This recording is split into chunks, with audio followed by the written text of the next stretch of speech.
What's up guys, you're watching India Today Tech. I'm Rahul Sethi and in this video I'm going to review the mammoth of a device, the iPad Pro 12.9 inches. If you don't know already, iPad comes in three variants that were launched this year. The iPad 9.7, the iPad Pro 10.5 and the iPad Pro 12.9. So the iPad 12.9 is the biggest iPad you can get, and this is both the strength and weakness of this one. Let's take a look at what the iPad Pro is all about. So the new iPad 12.9 wants to be your smartphone, a tablet and a laptop all at the same time.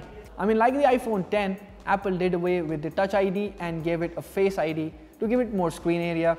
It's lighter and thinner, and you also don't get any 3.5mm headphone jack on this. But its sheer size and a powerful processor means you can use it as a laptop as well. But yes, the design is certainly better than the previous 12.9-inch iPad Pro. You see the sides are flat so that you can attach pencil to it, and this is a much better way to keep pencil on the iPad rather than keeping it on the sleeve.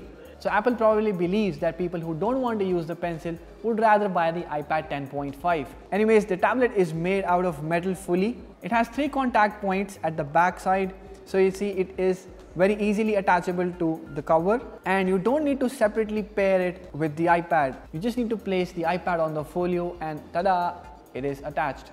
Now big size has its advantages. You get 4 speakers on this one, 2 on either side that deliver amazing audio quality.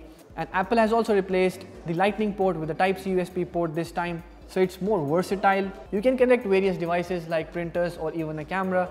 But for me, it was like I could use any Android charger now to charge this one.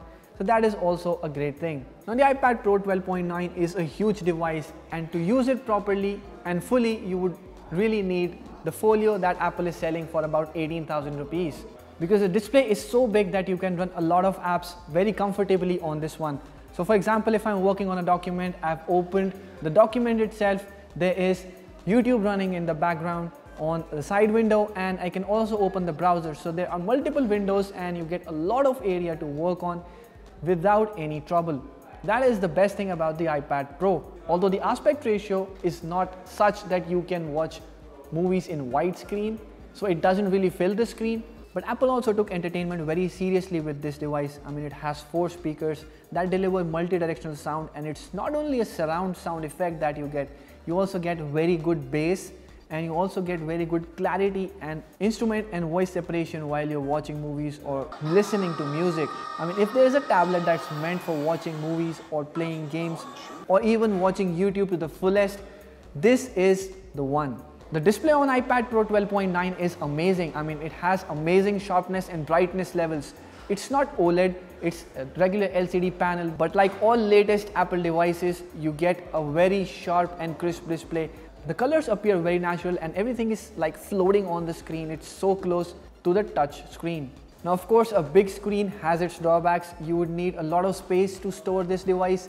I mean, it's way bigger than the regular 9.7-inch iPad. That is more handy. You can carry it around like a tablet. But this one I was carrying around like a laptop. I would pair it to the folio to use it for typing, and with that, the weight and size of this device goes up like anything. I mean, even without the folio, it's not very comfortable to hold and use this iPad for a long duration.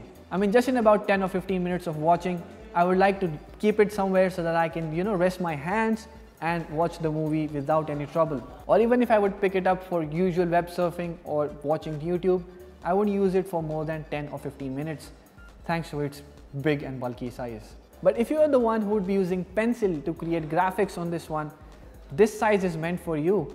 I mean, Apple has created specially the 12.9-inch device for people who want more screen area to be able to create graphics.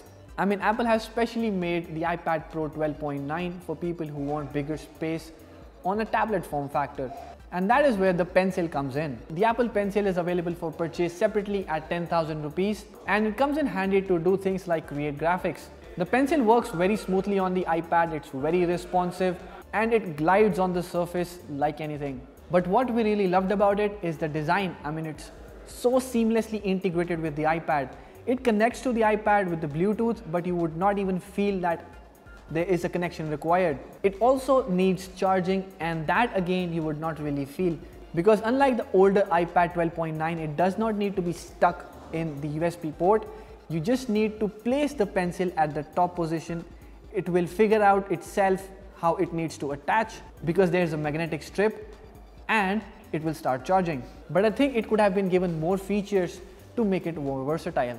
Now, talking about the software and the performance this tablet delivers, it's quite amazing. I mean, you glide in and out of applications very smoothly, be it running multiple applications on the same screen or switching between applications. It's quite a breeze. The iOS 12 is one of the most stable updates we have seen in the past, and it brings a lot of new features and a lot of stability to the iPad software.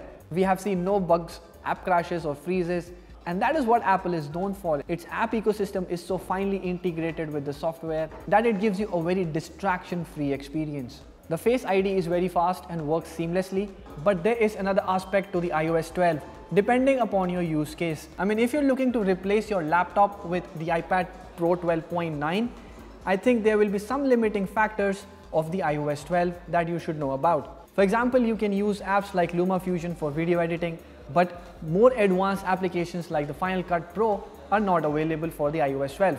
Also, in terms of file handling, you'll see the iPad is still limited. You can't really use a pen drive to transfer files.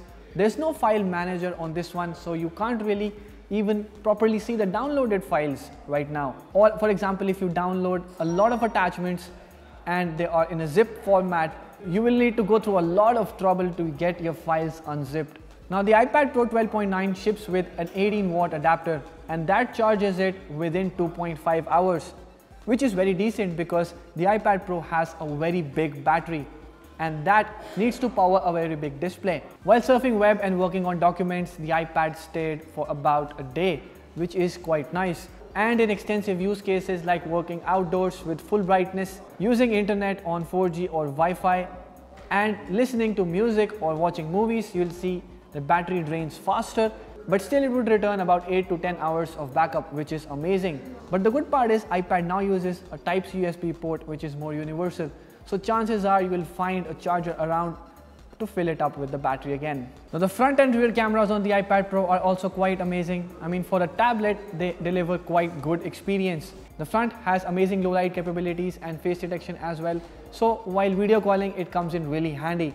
And the rear camera also delivers very nice resolution. So the iPad Pro may offer you best of both worlds, and sometimes may neither be a laptop or a tablet depending on your use case. I mean, for a tablet, it's quite heavy, and for the laptop, it has its own limitations of the iOS 12. But if you're looking to buy the biggest tablet on earth that also delivers amazing sound quality and can replace your MacBook possibly, the iPad Pro 12.9 is the tablet to buy. Let us know what you think about it in the comment section below, and if you like this video, hit the thumbs up button and share it with your friends. Subscribe to our channel to get latest videos on technology, smartphones and other gadgets like this. Thank you for watching.